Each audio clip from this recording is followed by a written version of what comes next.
Hola, ¿qué tal? Sean bienvenidos. Gracias por estar allí. Gracias por abrir esta ventana que busca, tal como dice su nombre, sin manual.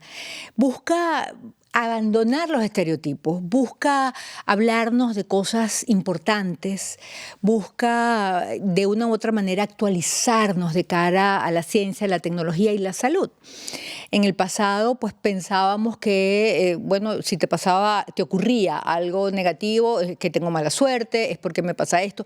No, resulta que somos muy responsables de lo que nos ocurre. Y no sé si de lo que nos ocurre, pero sí de cómo reaccionar ante cada evento, sobre todo los eventos complejos en la vida.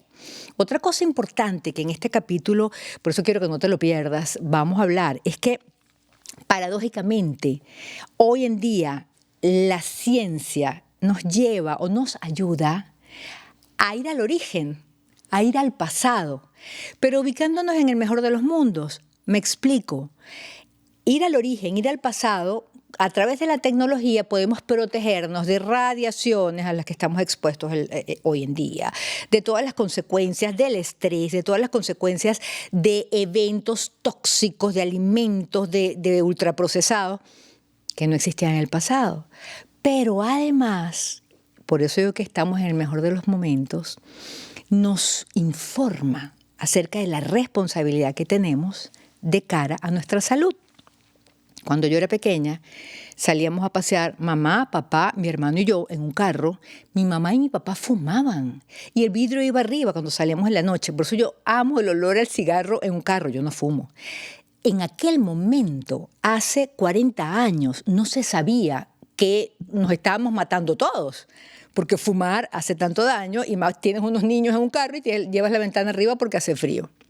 Hoy en día, cada día, tenemos la posibilidad de informarnos, de actualizarnos, de hacernos cargo. Y por eso estoy feliz de presentar a nuestro invitado, Marcos Apud. Él es psicólogo argentino, biohacker, creador del modelo de psicología de la innovación, referente del wellness en habla hispana, que eso se refiere al bienestar, autor de libros además. Marcos, gracias por estar en Sin Manual. Muchas gracias, Ana. Un placer enorme compartir con ustedes y con toda tu comunidad.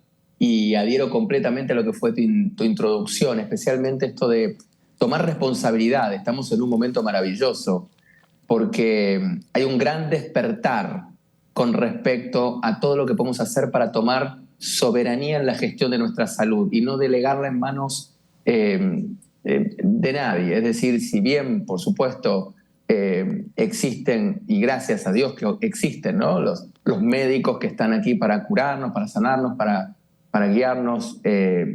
Cuando nosotros hablamos de salud hoy, tenemos ya tanta información disponible que es muchísimo lo que podemos hacer si simplemente aprendemos ciertas reglas del funcionamiento de nuestra biología y de nuestra mentalidad.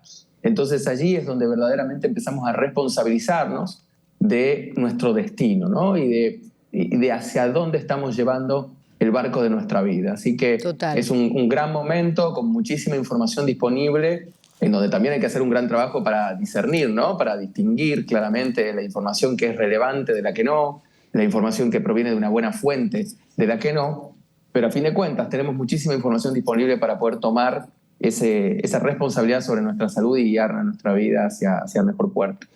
¿Qué hace un biohacker? Porque suena a gente mala en el sentido que cuando no, esto es un hacker, Dios mío, esto es un espía, va a entrar en el sistema operativo de la computadora y ¿qué le va a hacer? ¿Qué hace un biohacker? Así es. Lamentablemente ha quedado muy asociado al significado del hacker de las computadoras, ¿no? Nada tiene que ver con eso, es decir, hack en este caso significa poder tomar un atajo lo suficientemente poderoso como para que cualquier persona que lo tome, o la mayoría de ellas, pueda lograr alcanzar un objetivo, en este caso, para optimizar su biología o su mentalidad, ¿no? Lo que busca el biohacking en realidad, y también tiene que ver con lo que decías al principio, Ana, es conjugar todo el conocimiento que ya tenemos los humanos hoy a través de nuestra sabiduría ancestral, hábitos milenarios, prácticas que van desde la exposición al frío y al calor, que implican, por ejemplo, cómo entrar en contacto de manera inteligente con el sol para aprovechar todos sus beneficios, pisar el pasto, la tierra o la arena y obtener los beneficios que nos da el poder antiinflamatorio del grounding. Todos los hábitos milenarios, ancestrales, que el humano fue perdiendo de algún modo en búsqueda de un confort extremo en la vida urbana y que nos fue debilitando, el biohacking los trae nuevamente y los conjuga con el conocimiento científico, es decir, y con la tecnología. Hoy sabemos cuáles son específicamente los impactos que tiene en nuestra salud exponernos al sol, pisar el pasto, entrar en contacto con el frío y el calor extremos y ciertas prácticas que eran milenarias y ancestrales. Y además tenemos todo el aporte de la tecnología, dispositivos, gadgets que se les llama, que son distintas formas de poder intervenir. En muchos casos también el impacto negativo que puede tener la tecnología hoy en la vida del humano, ¿no? Por ejemplo, en mi bolsillo, sin ir más lejos, yo siempre llevo un filtro de protección IMF. Recién hablabas vos acerca de el electromagnetismo y el impacto que tiene en nuestra salud, el hecho de estar rodeados de tecnología. Entonces, ¿esto qué es? Es tecnología que sirve para mitigar el impacto, es tecnología aliada que sirve para mitigar el impacto negativo que tienen otros tipos de tecnología que también nos dan grandes beneficios, ¿no? Por supuesto, no vamos a despotricar contra la electricidad cuando gracias a eso estamos comunicándonos en este momento, no vamos a despotricar contra la luz artificial que nos permite progresar y llegar a lugares maravillosos en el desarrollo del conocimiento humano y de nuestra expansión, pero sí debemos saber cómo cuidarnos, por ejemplo, de los impactos negativos que puede tener estar sobreexpuestos a la tecnología. Entonces, para resumirlo, el biohacking, ¿qué es? Es un estilo de vida que busca que puedas mejorar tu sueño, tu alimentación, tu actividad física, tu gestión del estrés, tu contacto con la naturaleza, tu suplementación, y que así puedas alcanzar la posibilidad de tener un sistema inmune a prueba de balas, puedas alcanzar altos niveles de productividad, pero con mucho bienestar, y que puedas alcanzar la posibilidad de tener una vida longeva con mucho vigor y plenitud. A ver, Marcos, si tú estuvieras acá, esto es un estudio de televisión donde yo me encuentro, que hay luces potentes. Viendo tus redes, cada vez que tú vas a un estudio de televisión te pones unos anteojos o amarillos, me imagino que los estás buscando, o azules, que te quedan buenísimos además, te quedan fantásticos. Ok, entonces, eso, por ejemplo. Ahora yo te cuento. Voy a hacer un link de una cosa... Perdón, Ana, me los pongo solo un instante porque estos que estoy usando tienen un aumento que me permite verte mucho mejor con definición, porque los biohackers también tenemos presbicia, ¿sí? Okay. Es decir, es algo que todavía no hemos podido controlar. Así que te veo mucho mejor con los otros, pero si no tendría que tener puestos estos. Y ahora, perdón que te interrumpí, te voy a contar por qué y para qué sirven. Claro, ok. Fíjate, voy a hacer una comparación que viene el caso y no viene el caso, dirás, bueno, Ana, ¿por qué camino se fue? Yo soy seguidora de la crianza respetuosa. Yo a mis hijas nunca les he pegado. Entonces tú cuando te encuentras con una mamá que le pega a sus hijos, ella dice, bueno, a mí me pegaron de chiquita y eso no tiene consecuencias. Y por dentro yo digo, bueno, no tiene consecuencias. Eres ansiosa, eres impulsiva, eres no sé qué más, y esas son las consecuencias de todas las palizas y todos los correazos que llamamos aquí que te dieron. Ok, ¿cómo combino? Tú me hablas, o los biohackers hablan de todos esos daños. Y yo te digo, y a mí no me ha pasado, a ver, yo durante 25 años de mi vida estuve en un estudio de televisión, siendo ancla de noticiero, por ejemplo, o haciendo entrevistas, todos los días de Dios. Entrabas a las 9 de la mañana y salías a las 2 de la tarde, o entrabas a las 3 de la tarde y salías a las 10 de la noche. Y no sabíamos nada de eso. 25 años. Claro. Y entonces yo te digo, a mí no me pasó nada. Claro, tuve un linfoma no Hodgkin, pero no creo que haya sido por la luz. O sea, ¿cómo se miden esas cosas? Porque hay mucha gente escéptica ante eso. Claro, claro. Lo bueno es que ante el escepticismo no hay nada mejor que la comprobación científica. Cuando alguien te dice, esto está comprobado científicamente, y te muestro papers, te muestro metaanálisis hechos en humanos, te muestro evidencia empírica, estamos haciendo... estamos dando en todo caso consejos basados en evidencia científica. Entonces, ante todo, por ejemplo, esos daños que durante tantos años nos hemos provocado los humanos por no tener todavía el conocimiento que hoy ya sí tenemos con respecto a ciertos factores, como en este caso ¿Qué impacto tienen las luces artificiales que estoy teniendo sobre mi cabeza en este momento? ¿Cómo influye el contacto de las pantallas, no solamente en mi visión, en el cuidado de mis ojos, sino también, es decir, en el órgano y en la función, en la visión y en el cuidado del órgano de mis ojos? ¿Y cómo influye también en esas migrañas que siento todos los días si estoy trabajando horas delante de una computadora? ¿Cómo influye en mi ciclo circadiano, interrumpiendo durante las noches la producción de una hormona fundamental que es la melatonina, y que si yo no respeto su onda de producción, la voy a estar alterando? Entonces, son cosas que no sabíamos. Entonces, durante muchos años, un humano puede recibir una injuria sostenida. Ajá. Y aún así, como el organismo es tan benévolo, es literalmente una maravilla diseñada para poder estar continuamente autosanándose, autorreparándose, ¿sí? Ese es así como el cerebro tiene como objetivo fundamental sobrevivir, también ahorrar energía y buscar placer, pero fundamentalmente sobrevivir, el organismo en general tiene una función fundamental que es la de estar autosanándose constantemente. Y nosotros con nuestros hábitos lo que hacemos es, o propiciamos esos mecanismos de reparación y mantenimiento del organismo y de autosanación, o lo que hacemos con nuestros hábitos negativos es ponerle trabas a ese proceso de autorreparación. Pero aún así el organismo es muy bueno, por llamarlo de alguna forma, y se adapta, pobrecito. Es decir, puedo estar 10 o 15 años incluso teniendo una pésima alimentación con ultraprocesados, sí, harinas refinadas, aceites vegetales de semilla, altas cantidades de azúcar, edulcorantes, y sin embargo ir a hacerme un estudio y que mis laboratorios de análisis bioquímicos sigan dando bien. ¿Eso quiere decir que la persona no está sufriendo un daño? Ajá. ¿O eso quiere decir que el organismo aún no lo delató con una enfermedad crónica, con un síntoma, con una alteración más permanente, con un daño en el tejido, etcétera? Eso quiere decir que el organismo aún no lo delató. Y eso pasa con todo, pasa con las injurias que provocamos al dormir pocas cantidades de horas o dormirlas fuera del ciclo circadiano, al estar años sin hacer actividad física y caer en el sedentarismo.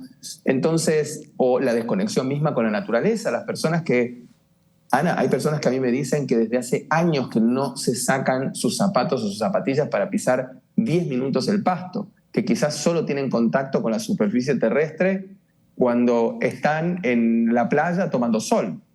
Entonces, ¿qué ocurre cuando nos desconectamos después de tanto tiempo de la naturaleza? Bueno, todos esos procesos de debilitamiento van teniendo un impacto, pero muchas veces pasan más de 10 o 15 años hasta que salta la alarma de una enfermedad crónica, de un síntoma importante o algo que ya denuncia que el organismo no se puede seguir adaptando a la injuria. ¿Me explico? Sí, totalmente, totalmente. El efecto de que los lentes sean amarillos, que ibas a explicar de qué manera evita qué cosa, o amarillos o azules, tienes varios colores. Hay amarillos, me voy a estirar un segundo, perdón, a la audiencia, creo que los rosados. Movimientos. Mira cómo se ven con los rojos. Ajá. Mira cómo se ve el mundo con anteojos rojos, que no son simplemente de color rojo, ¿sí? Están medidos con unas máquinas que se llaman espectrómetros y sirven para poder filtrar la luz azul. ¿Qué es la luz azul? La luz azul, en este caso, artificial, porque la luz azul también la emana el sol. La diferencia entre la luz azul que emana el sol y la luz azul que emana una lamparita o esta pantalla del teléfono o de tu computadora es que la luz azul del sol nos llena de energía. Además de avisarle al cerebro que es de día y que hay que estar en movimiento, en actividad y que hay que salir a cazar, la luz azul del sol nos llena de energía, de vida. Sin embargo, la luz azul que proviene es un espectro, es una onda que está dentro de las de los espectros de luz que tienen las pantallas y las lamparitas, los focos, como lo llamamos acá en Argentina. La luz azul que proviene de manera artificial genera estrés, porque genera cortisol, genera adrenalina, deshidrata tus mitocondrias, ¿sí? Que son tus plantas de energía, tus plantas nucleares, las que te permiten tener una respuesta inmune y las que te permiten tener ATP, adenosín trifosfato reducido, es decir, tener energía. Entonces deshidrata la mitocondria, nos altera nos genera grandes daños en los órganos, como los ojos, por ejemplo. La luz azul artificial daña nuestra visión, nos genera una maculopatía progresiva precoz, que quiere decir la pérdida de visión precoz. Antes, Ana, la maculopatía progresiva ocurría en un humano de alrededor de 60 años. Hoy tenemos casos de personas de 30 años que ya están teniendo pérdida de la visión producto de estar continuamente con el uso de pantallas y sin cuidar sus ojos. Entonces, estos anteojos cumplen esta función. Los amarillos en este momento están bloqueando el 70% de la luz azul que viene de la pantalla que estoy mirando y de las lamparitas. Si me pongo unos anaranjados van a bloquear casi un 85% o 90%. Esos se usan después del atardecer, en donde ya no deberíamos ver otra luz que no sea la última luz que bajó en el horizonte, que es la del sol, que es de color rojo, anaranjado a rojo. Y por la noche, cuando uno ya está en la cama, si va a seguir usando un dispositivo, usamos bloqueadores que bloquean el 100% de la luz azul.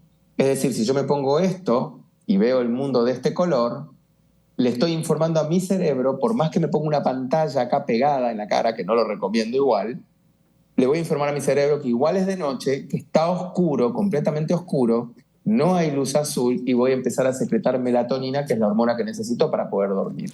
Entonces son dispositivos ultra necesarios que ya dentro de unos años, acordate lo que te digo, Ana, dentro de unos 5 años ya van a ser muy pocos los humanos que no los utilicen.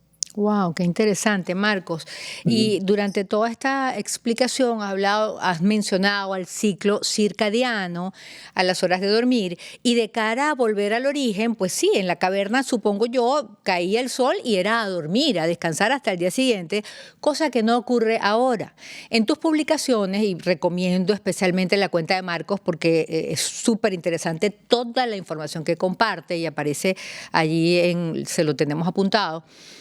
Tú explicas o señalas que hay que dormir antes de las 10 de la noche, porque, por ejemplo, tengo una amiga que se trasnocha, es noctámbula y se acuesta como a la 1 de la mañana.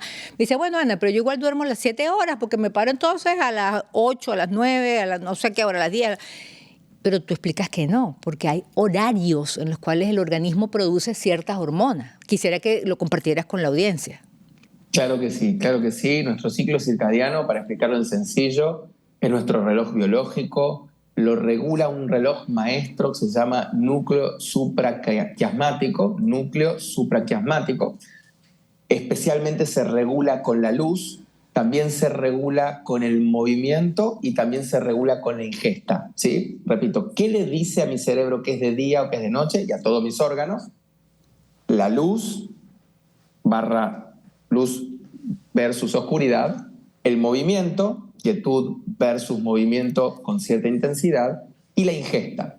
Esos 3 factores están diciéndole a mi organismo, ¿es de día o es de noche?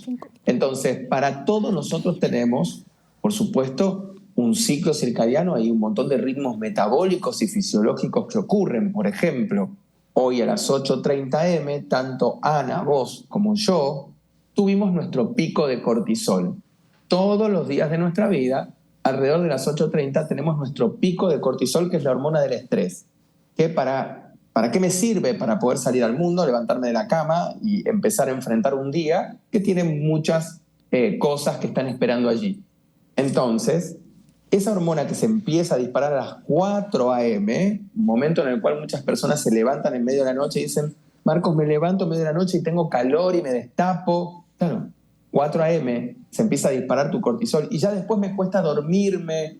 Si me despierto ya me cuesta, claro, porque ya te queda solamente una parte de la noche en la que tenés sueño liviano y sueños REM, en donde estás teniendo la fase REM. Entonces es un sueño mucho más liviano, ya saliste del sueño profundo, que es para reparar fundamentalmente nuestro cuerpo, nuestros músculos, nuestros tejidos, ¿sí? Nuestra biología. Cuando uno se levanta con el cuerpo cansado, Ana, y se tiene que arrastrar a sí mismo para arrancar el día, probablemente tuvo una falla en el descanso, en la fase de sueño profundo que ocurre en la primera parte de la noche. Cuando uno se despierta con la mente poco clara, cuando no puede pensar con lucidez, con velocidad, usualmente ha tenido una falla en la segunda parte de la noche en donde se restauran los procesos, ¿sí? Y se termina como de limpiar el cerebro y se fijan cosas en la memoria, que es la fase REM. Ahora, fíjate que dijiste recién, ¿cuál sería el horario ideal? Y bueno, las 10 de la noche, o un poquito antes incluso, sería ideal. ¿Por qué? Porque hay una hormona, la TSH, por ejemplo, que es una hormona de crecimiento, que la tenemos durante toda nuestra vida. No es que simplemente nos sirve cuando somos pequeños, que se secreta especialmente entre las 10 y las 11:30, 12 de la noche. Entonces, si yo en esa franja de tiempo no duermo, no voy a tener los beneficios de esa hormona en mi organismo. Por eso es que los niños y los adolescentes es tan importante que se duerman temprano, porque literalmente, y que no sigan con pantallas hasta altas horas de la noche, o que utilicen anteojos blue blockers. Una de las cosas que más feliz me puso fue cuando mi hijo, que hoy ya tiene 18 años, yo tengo 3, uno de 18, una de 16 y una de 14, cuando el de 18 años tenía 14, y cuando llegué a mi casa y lo vi que tenía puestos sus anteojos blue blockers, una de las cosas que más feliz me puso. ¿Sí? Claro. Y así el adolescente puede crecer, puede estirarse y literalmente no quedar petizo. Entonces, tiene muchas implicancias cuidar el ciclo circadiano y dormir dentro de la franja ideal, que sería entre las 10 de la noche y las 6 de la mañana. Más o menos una hora, es decir, podemos jugar con una horita más, pero no mucho más que eso, porque eso empieza a tener consecuencias en nuestra salud. Ahora, igualmente, esas consecuencias son al mediano o al largo plazo y es por ello que mucha gente le entra por aquí y le sale por aquí. Exactamente, son consecuencias que se van viendo con el tiempo, ¿no? Por ejemplo, si dormimos menos de 5 horas durante alrededor de una década, yo te lo aseguro, porque para escribir este libro acerca de cómo un cerebro puede durar más de 100 años, ¿sí? Tuve que leer más de 200 papers, y si una persona duerme menos de 5 horas, además de que tiene un cerebro que en una resonancia magnética funcional se ve como si fuese el cerebro de una persona con resaca, que tuvo una borrachera la noche anterior, funciona igual una persona que durmió menos de 5 horas. Además de eso, alguien que lo hace de manera sostenida en el tiempo, de manera crónica, va a ir perdiendo una grasa que se llama mielina, que recubre las cañerías de nuestro sistema nervioso, de nuestras neuronas, que se llaman axones. Es decir, los axones son como el tubo por el que viaja el impulso nervioso a 130 metros por segundo y que hace que vos tengas la experiencia en este momento de pensar, de razonar, de sentir. Y todo eso ocurre porque el axón, esa cañería, tiene una capa, una vaina de mielina, de grasa. Bueno, esa grasa se pierde al dormir menos de 5 horas y lamentablemente hoy la ciencia no te da una respuesta de cómo poder recuperarla. Hasta ahora es irreversible. Wow. Entonces, dormir menos de 5 horas durante mucho tiempo genera daños grandes. Incluso en tan solo 5 días de dormir menos de 5 horas, tu páncreas empieza a fallar y ya estás en un estado de prediabetes. Si yo te saco sangre, en solo 5 días estás prediabética. Así es. Y si lo sostenes en el tiempo, puedes llegar a la diabetes tipo 2, por supuesto, y que termine en una tipo 1, si seguís empeorándolo. Es una cuestión de tiempo nada más. Marcos, ¿dónde, ya para finalizar, que se acabó el tiempo, dónde encontrar el balance? Porque en el pasado le ponían, y pasado reciente, azúcar al tetero de los bebés para que estuvieran más gorditos, más rollizos, y entonces eso era un bebé sano. Pero hoy en día, con todo lo que nos dice, vamos a quedar una obsesión. Son las 10, la hormona del crecimiento, tengo que dormir, no sé qué más, prediabética, hay que, o sea, los lentes, el anillo, que después en otro capítulo explica el anillo, la tarjeta. ¿Cómo no caer en la obsesión? Porque eso también es un tormento, eso da más estrés. Totalmente, totalmente. Ese es el equilibrio artesanal que cada uno tiene que lograr encontrar, porque todo esto de lo que estamos hablando y de lo que podemos seguir hablando ahora, Sana, con respecto a incorporar hábitos que nos generen mayores niveles de vitalidad, de energía, que sostengan una salud crónica en el tiempo, si nos pasamos de rosca, como decimos acá, si nos vamos para el otro lado y nos obsesionamos, por supuesto que eso empieza a tener un impacto negativo en nosotros, y el estrés mismo que va a producir, la ansiedad que va a generar el querer hacer todo bien. Sabemos que el humano tiene una cierta tendencia a querer controlar variables, cuando el control ya sabemos que es una ilusión. No controlamos prácticamente nada, ¿sí? No sabemos lo que va a pasar en el próximo segundo, Ana, vos y yo. Y sin embargo tenemos la ilusión del futuro, es decir, de que bueno, en un rato terminamos la charla. Entonces, ¿qué ocurre? La flexibilidad es la palabra que hay que trasladarle a la gente. Flexibilidad y la felicidad. Las dos empiezan con F, ¿sí? La felicidad tiene que estar como la parte sustancial, como la base de los ladrillos de base de esta casa que estamos construyendo cuando construimos el bienestar. No existe bienestar con obsesión, no existe bienestar con rigidez, sino que tiene que ser como un camino en donde cada vez disfrutemos más de cómo nos estamos sintiendo y conectarnos con ese placer divino de tener claridad mental, de tener energía, de sentirnos vivos, de sentirnos bien, de sentirnos que vamos livianos por el mundo y conectarnos con eso, porque si no es un problema. Me encantó este cierre. No existe bienestar con obsesión y bueno, nosotros vamos a seguir hablando de estos temas porque, entiendo que fumar es malo, pero tengo el vicio y no lo puedo dejar. Entiendo que comer azúcar es malo, pero no lo puedo dejar. Entiendo que hay que dormir temprano, pero soy insomne y me siento más productiva porque ese es el argumento de la gente que duerme tarde.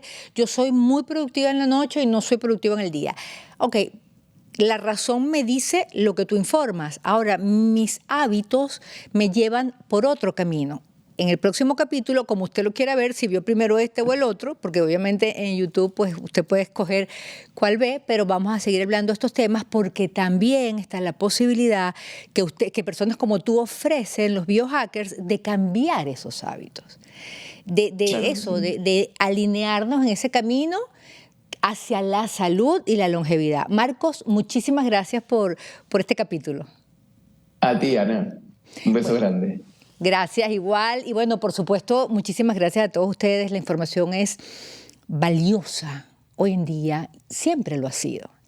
Y el llamado es a tomar lo que a usted le resuene y con que vayamos poco a poco incorporando cambios. Siempre va a ser mejor que no hacerlos y siempre redundará en un beneficio hacia la salud. Fáciles no son fáciles, pero bueno, aquí estamos para ir juntos de la mano en Sin Manual. Hasta un próximo capítulo.